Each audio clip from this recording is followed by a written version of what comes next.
नमस्कार, breaking news देख रहे हैं आप। मैं हूं राजीव ढोंडियाल। शुरुआत करते हैं इस सिलसिले की जंग का। 7वां दिन है, भीषण लड़ाई छिड़ी हुई है। इजराइल के हमलों से ईरानी शहर तबाह होते हुए दिखाई दे रहे हैं। ईरान ने भी इजराइल और दूसरे अमेरिकी बेसिस को लगातार निशाना बनाया है और अब अपना ब्रह्मास्त्र खुर्रम शहर 4 मिसाइल दागने का ईरान की तरफ से दावा किया गया। ये बहुत बड़ी खबर इस समय आपको देते हैं। तेल अवीव पर खुर्रम शहर 4 से ईरान का बड़ा हमला और IRGC ने साथ ही ये दावा किया है कि खुर्रम शहर 4 मिसाइलों जो है ईरान के 7 स्तरों की सुरक्षा को चीरकर भारी तबाही मचाई है। ईरान के हमलों से तेल अवीव में नर्क जैसे हालात पैदा हो गए। ईरान ने ऑपरेशन ट्रू प्रॉमिस 4 के तहत 19वीं लहर में तेल अवीव पर जो है खुर्रम शहर 4 मिसाइलों से निशाना बनाने का दावा किया है। ईरान के मुताबिक तेल अवीव का केंद्र बेन गुरियन हवाई अड्डा और इसी हवाई अड्डे पर स्थित इजरायली वायुसेना का 27वां स्क्वाड्रन इन मिसाइलों के निशाने पर था और इजराइल की तरफ से ईरानी हमले में इतने बड़े पैमाने पर विध्वंस की पुष्टि नहीं हुई है। तेल अवीव से हमले का वीडियो जारी हुआ है और इसमें एक इमारत से धुआं उठता हुआ जरूर दिखाई दे रहा है। दमकल कर्मी वहां आग बुझाने की कोशिश करते दिख रहे हैं, लेकिन खबरों के मुताबिक ईरान से दागी गई मिसाइलों से वहां इमारत को नुकसान पहुंचा है, लेकिन किसी के मरने या जख्मी होने की खबर नहीं है। तो इजराइल ने इन नुकसानों की पुष्टि नहीं की। ईरान की तरफ से दावा होता है, जब इस तरह से युद्ध होता है तो दोनों ही तरफ से दावे होते हैं। अब ईरान की तरफ से बड़ा दावा है कि हमने बहुत तबाही मचा दी। तेल अवीव में खुर्रम शहर 4 से अटैक किया गया है। ईरान का यह हमला था इजराइल पर और इजरायली शहरों पर, लेकिन इजराइल की तरफ से दावा है कि कोई नुकसान नहीं हुआ। एक इमारत में जरूर आग लगी है। बेन गुरियन एयरपोर्ट को भी निशाना बनाने का दावा है, लेकिन दूसरी तरफ इजराइल का कहना है कि आयरन डोम ने सब ध्वस्त कर दिया, सब नष्ट कर दिया और जितने भी मिसाइलें वहां से आई थी खुर्रम शहर 4 से कोई नुकसान नहीं पहुंचा। हालांकि कुछ तस्वीरें भी हम आपको इस समय दिखा रहे हैं। ये कुछ तस्वीरें हैं जहां इमारतों में लगा हुआ आग और धुआं आपको दिखाई दे रहा है और वहां पर कुछ गाड़ियों को भी बड़ा नुकसान पहुंचा है, तस्वीरों में दिखाई दे रहा है। IDF ने भी कुछ विजुअल्स वहां से कुछ तस्वीरें जारी की हैं जहां पर इमारत में जरूर नुकसान जरूर दिखाई दे रहा है, लेकिन किसी की जान गई नहीं है। युद्ध के समय में ऐसी तस्वीरें आती हैं और एक दूसरे पर हावी होने का मानसिक रूप से प्रयास होता है ताकि आवाम में एक असंतोष व्याप्त हो, डर का माहौल व्याप्त हो। इजराइल भी यही प्रयास कर रहा है और ईरान भी ये कोशिश लगातार करता हुआ दिखाई दे रहा है। और हम आपको बिल्कुल ताजा इस समय इस युद्ध की तस्वीरें दिखा रहे हैं जो कि जो है जारी की गई हैं। इजराइल की तरफ से इन तस्वीरों को जारी करते हुए ईरान पर पलटवार किया गया है कि ईरान जो दावा कर रहा है सब बेबुनियाद, सब गलत है। तेल अवीव की ही तस्वीरें हैं और हमारे साथ हमारे संवाददाता, हमारे सहयोगी सुमित भी इस खबर पर जुड़ गए हैं। सुमित, ये खुर्रम शहर 4 से ईरान का दावा कि हमने अटैक किया और बड़ा नुकसान हुआ है। सबसे पहले खुर्रम शहर 4 है क्या, कैसे इसकी क्या इसकी क्षमता है और नुकसान की जो दावा है उसमें सच्चाई कितनी है? बिल्कुल बिल्कुल, देखिए राजीव, सबसे इंपॉर्टेंट बात यह कि खुर्रम शहर वो सबसे इंपॉर्टेंट मिसाइल है जो करीबन मीडियम रेंज की बैलिस्टिक मिसाइल है। इसका इस्तेमाल अभी टेस्ट ही हाल ही में ईरान ने किया था, जिसके बाद अमेरिका ने भी कंसर्न बढ़ा था। इसके रेंज को लेकर 2500 से 3000 किलोमीटर बताई जाती है और अभी जिस जगह पर अटैक किया गया है, अब इजराइल पर पूरे तरीके से बड़े मिसाइलों से ईरान की टारगेट करने का दावा है और ईरान ये बात कह रहा है कि अभी तक उसने वो चीजें लॉन्च नहीं की जो उसके पूरे के पूरे मिसाइल खेप में मौजूद है, लेकिन अब वो का इस्तेमाल करेगा। और जैसे जैसे, क्योंकि यह भी बताया जा रहा है राजीव कि 10 दिन के बाद ये चीजें ज्यादा बढ़ेंगी। पिछले अगर 2 से 3 दिनों को आप देखें तो आप समझेंगे कि ईरान ने अब तक मिसाइलों के जो अटैक हैं उनको कम करना शुरू कर दिया था, क्यों उसकी वजह यही थी कि वो छोटे अटैक यानी कम अटैक करेगा लेकिन घातक अटैक करेगा। और अभी इस पूरे मिसाइल के बारे में हम बताने की कोशिश करते हैं कि आखिरकार ये मिसाइल है क्या। देखिए, मध्य दूरी की बैलिस्टिक मिसाइल है, जैसा हम बता रहे थे। इसकी मारक क्षमता 3000 किलोमीटर की है, 1800 किलो वॉर हेड ले जाने में सक्षम है। 3000 किलोमीटर का मतलब ये नहीं है कि इसकी लिमिट सिर्फ 3000 किलोमीटर की। अगर यहां से इसके वॉरहेड्स को कम कर दिया जाता है, एक्सप्लोजिव को कम कर दिया जाता है, तो इसकी रेंज एनहांस हो जाएगी। ये 4000 5000 किलोमीटर तक भी जा सकते हैं, यानी इसकी मारक क्षमता कभी भी ईरान बढ़ा सकता है। और यही मेजर कंसर्न अमेरिका में भी था कि देखिए, अगर ये 4-5 हजार किलोमीटर तक पहुंच गई तो फिर कई ऐसे बेसिस और होंगे अमेरिका के जो इसकी जद में आ जाएंगे। और इसी को कैपिंग करने के लिए लगातार अमेरिका और इजराइल की तरफ से दावा किया जा रहा है। इससे पहले भी खुर्रम शहर के कई और वेरिएंट्स को उन्होंने टेस्ट किया था जिनका वॉरहेड ज्यादा था, जिनकी आप कह सकते हैं रेंज करीबन 2000 किलोमीटर थी, लेकिन 4 को टेस्ट करने के पीछे का मकसद यही था कि 3,000-3,500 की रेंज का भी बैलिस्टिक मिसाइल का इस्तेमाल किया जा सके। और देखिए, हम आपको तस्वीरें भी दिखा रहे हैं। अभी हाल ही में मैं आपको बताऊं कि इसका टेस्ट ईरान की तरफ से किया गया था और ईरान की तरफ से यह भी दावा किया गया था कि हम इसके और भी वेरिएंट्स का लगातार टेस्ट कर सकते हैं, हमारे पास वो क्षमता है। लेकिन जब अमेरिका की तरफ से दबाव आया तो फिर ईरान ने यह बात स्पष्ट रूप से कही कि सिर्फ और सिर्फ उस पूरे की रेंज जो है 3,000 किलोमीटर की होगी। यानी आप मानिए कि अभी भी ईरान की तरफ से जो दावे किए जा रहे हैं उसका मकसद, उसकी बातें क्लियर है कि ईरान के पास अब भी ऐसे बड़े जखीरे हैं बैलिस्टिक मिसाइलों के जो अमेरिका और इजराइल को नुकसान पहुंचा सकते हैं। अगर बिल्कुल सुमित, आप जो क्षमता बता रहे हैं, ईरान कमजोर मुल्क नहीं है, एक मजबूत देश है। और अब आपको बताते हैं कि कल शाम से लेकर आज सुबह तक ईरान में और इस युद्ध में हुआ क्या क्या है। युद्ध का, जंग का 7वां दिन है। सबसे पहले तेहरान के बारे में आपको जानकारी देते हैं। यहां पर अमेरिका और इजराइल की तरफ से ताबड़तोड़ हमले किए गए हैं। तेहरान जो है ईरान की राजधानी, और यहां पर सुबह सुबह धमाकों से पूरा का पूरा शहर दहरा हुआ दिखाई दिया। लोगों में डर का माहौल देखने को मिला क्योंकि अमेरिका और इजराइल रुक नहीं रहे, वो ताबड़तोड़ हमले कर रहे हैं और 7वें दिन भी ये हमले जारी रहे। अगर हम बेरूत की बात करें, यहां पर हिजबुल्लाह के ठिकानों को इजराइल ने टारगेट किया क्योंकि हिजबुल्लाह की तरफ से धमकी भी दी गई थी। इजराइल को धमकी गई थी कि खाली करें जरा बॉर्डर, कुछ मील तक पीछे जाएं। और जो है हिजबुल्लाह का जो हवाई यूनिट है उस हमले में नष्ट हुआ है, ऐसा दावा है। ये जो है इजराइल की तरफ से दावा किया जा रहा है। लेकिन बहरीन से भी कुछ चिंताजनक खबर आई। वहां पर तेल रिफाइनरी को टारगेट किया गया और ईरान ने तेल रिफाइनरी को टारगेट किया, लेकिन ईरान ने कहा कि हम अभी तक तेल रिफाइनरी टारगेट नहीं किया, ये हमने अमेरिकी बेसिस को टारगेट किया है। तेल अवीव में भी हमला हुआ है ईरानी मिसाइल से। खुर्रम शहर में आप बताते रहे थे, खुर्रम शहर जो बैलिस्टिक मिसाइल है उसे दागा गया है और ईरानी मिसाइलों को इंटरसेप्ट किया गया। ये कतर का भी दावा कि वहां पर भी अटैक हुआ था। कुवैत का भी दावा है कि ईरानी मिसाइलों को हमने आराम से इंटरसेप्ट किया है और उनको हमने खत्म किया। लेकिन सऊदी अरब अल-खर्ज इलाके में ईरान का क्रूज मिसाइल से हमला हुआ और इस बीच में सऊदी अरब ने भी दावा किया कि हमने भी उसे इंटरसेप्ट किया और उसे जो है ध्वस्त कर दिया हमारे एयर डिफेंस सिस्टम में। सऊदी अरब ने कहा कि कुवैत में ईरानी मिसाइल को हमने इंटरसेप्ट कर लिया था और उसे ध्वस्त कर लिया, उसे नष्ट किया। अजरबैजान, सबसे इंटरेस्टिंग खबर यहां से है, एयरपोर्ट और स्कूल पर यहां पर ईरान का हमला। लेकिन ईरान ने कहा कि हमने अजरबैजान पर हमला नहीं किया, लेकिन अजरबैजान का कहना है कि ईरान ने हम पर अटैक किया। तो ये मुस्लिम ममालिक है, वहां पर भी जो अटैक है वो किया गया। चार देशों पर जो है ये अटैक किया गया। तो जंग का 7वां दिन और युद्ध का दायरा बढ़ गया है। इजराइल और अमेरिका बढ़ चढ़कर इस बीच में हमले बोल रहे हैं, लेकिन ईरान से हमले कम नहीं हो रहे। सवाल उठ रहा है कि क्या ईरान की मारक क्षमता जो है कम हुई है, उस पर किसी तरह का कोई जो है इंपैक्ट पड़ा है? तो अमेरिकी राष्ट्रपति डोनाल्ड ट्रंप ने भी इस बीच में बयान दिया। डोनाल्ड ट्रंप ने कहा कि ईरान के पास में जो है जो भी क्षमता होगी वो अमेरिका के बराबर तो नहीं है। ईरान के पास में कोई भी एयर डिफेंस सिस्टम नहीं है। ईरान के सारे विमान हमने तबाह कर दिए। अमेरिकी राष्ट्रपति डोनाल्ड ट्रंप है, बयानों के लिए जाने जाते हैं और इस बीच में उनकी ये स्टेटमेंट है। वो कह रहे हैं कि ईरान की जो संचार व्यवस्था है वो ध्वस्त हो गई, जो उनका कम्युनिकेशन पूरा का पूरा सेटअप है वो हमने खत्म कर दिया और ईरान के 60% मिसाइलें ध्वस्त हो गई।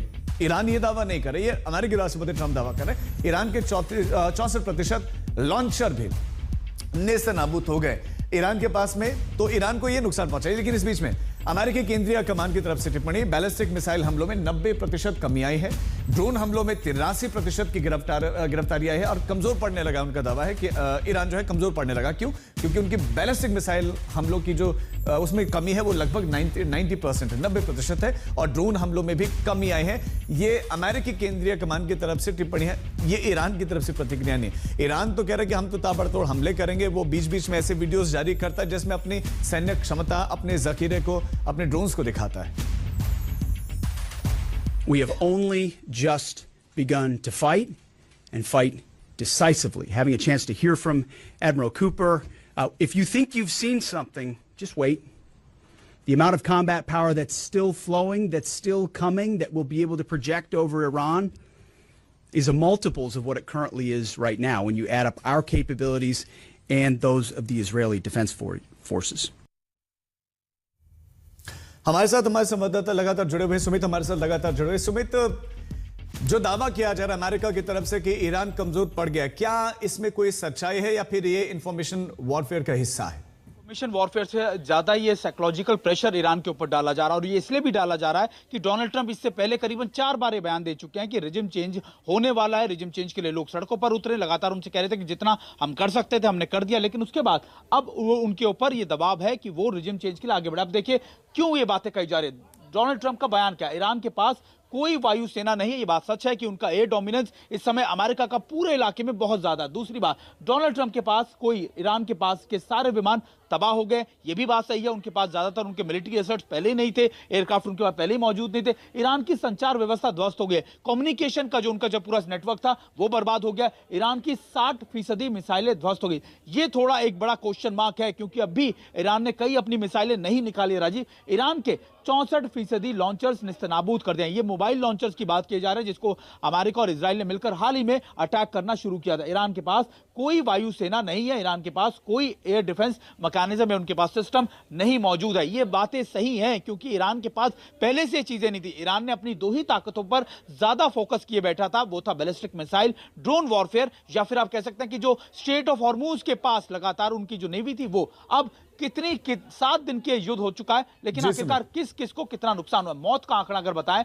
1200 के करीब मौतें हो चुकी हैं, जिसकी पुष्टि की जा चुकी है, और 5000 से ज्यादा लोग घायल हो चुके हैं, और यह आंकड़ा लगातार बढ़ता जाएगा। लेकिन क्या इससे ईरान रुकेगा? राजीव, उसका मकसद साफ है, ईरान अपनी सुप्रीमेसी डोमिनेंस नहीं छोड़ेगा। तो निश्चित तौर पर यह जंग अब आगे बढ़ती हुई दिख रही है। अभी रुकता हुआ तो कोई भी नहीं दिखाई दे रहा। बिल्कुल सुमित, आप बने रहे हमारे साथ। तो खास मेहमान भी इस समय हमारे साथ जुड़ गए हैं, retired lieutenant general KJ Singh इस समय हमारे साथ जुड़ गए हैं, और साथ ही साथ हमारे साथ राजन कोचर भी जुड़े हैं, जो कि रिटायर्ड मेजर जनरल हैं।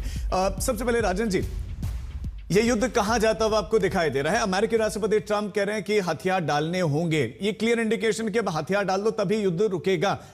क्या आपको लगता है कि उस परिस्थिति में वो ऐसी परिस्थितियां ईरान में बनती हुई दिख रही हैं कि वो हथियार डालने की पोजीशन में आए? नमस्कार। फिलहाल परिस्थिति नहीं है, और जिस तरीके से ईरान अभी अपनी हमला कर रहा है, और ये जो आपने आंकड़े दिखाए बहुत इंटरेस्टिंग है, बट ये एक वेस्टर्न मीडिया की स्टैटिस्टिक्स है। इसको हम जितना जो समझना चाहिए हम उतना ही हमको समझना चाहिए, क्योंकि ईरान की आप देखिए मैक्सिमम जो ताकत है वो उसकी मिसाइल कैपेबिलिटी में है। न्यूक्लियर की अगर आप बात करें तो दो जगह आपका नातान्ज और इस्फहान में काफी उसका नुकसान हुआ है, बट वो ये काफी अंडरग्राउंड रहता है इनका जो न्यूक्लियर का मामला है, और इसीलिए आप उसको नष्ट नहीं कर सकते, आप डिले कर सकते हैं, या एक प्रोजेक्ट को न्यूक्लियर का जो इनको जो एटम बॉम्ब का प्रोजेक्ट है, आप उसको आप 2-3-4 साल तक डिले कर देंगे, उससे ज्यादा आप नहीं कर पाए।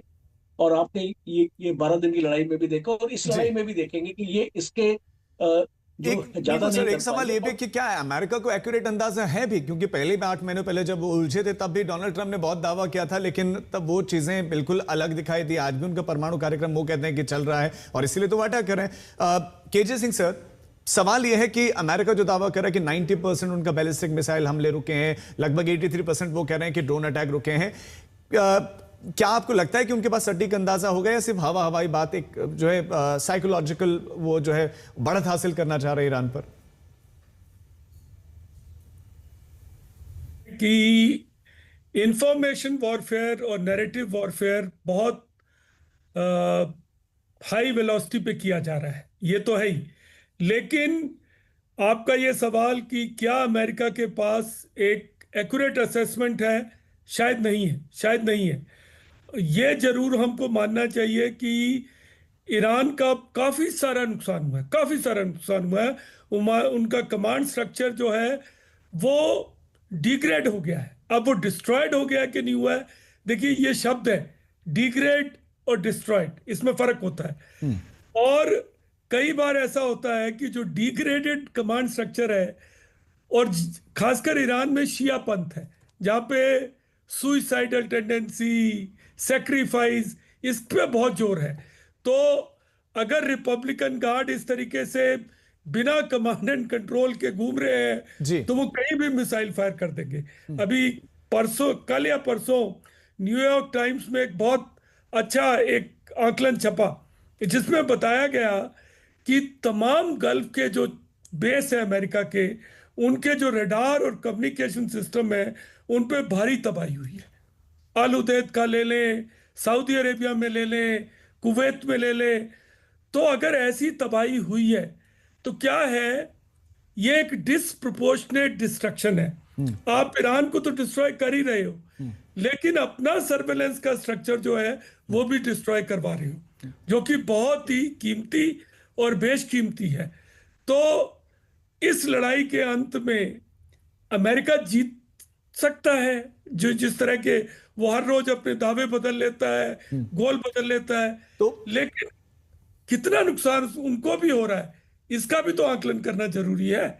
ये भी तो देखना है कि अमेरिका क्या इसके बाद दूसरे गल्फ नेशन है वो चिल्ला रहे हैं, वो कह रहे हैं आपने हमें बताया नहीं। जी जी, ये बहुत इंपॉर्टेंट पॉइंट्स आप कह रहे हैं सर। आप दोनों हमारे साथ बने रहे। इस बीच में तेहरान के आजादी स्टेडियम से बड़ी खबर, जहां पर हमले का एक नया वीडियो सामने आया। ये आजादी स्टेडियम, यहां पर हुए हमले का एक बिल्कुल ताजा वीडियो आया है। तेहरान में हुए हवाई हमले के बाद से वहां काले धुएं का गुबार दिख रहा है, घने बादल से उठते हुए दिखाई दे रहे हैं। ये धुआं है विस्फोट का, जिसमें आजादी स्टेडियम को बड़ा नुकसान हुआ है। स्टेडियम पर जब यह हमला हुआ तब स्टेडियम के बाहर गाड़ियों की आवाजाही थी, तभी वहां पर यह हमला हो गया और धुएं का गुबार वहां पर नजर आने लगा।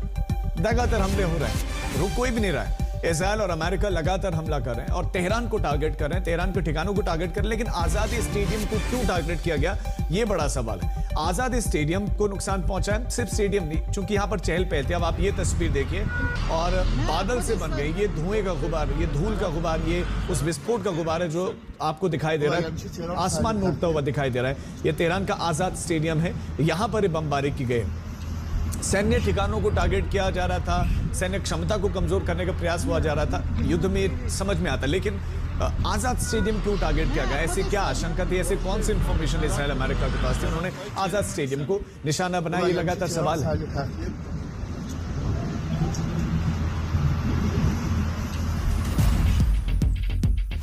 बहुत बड़ी खबर है, नजर लगातार बनी हुई है। छोटे से ब्रेक के लिए रुकना, देखते रहिए आज तक।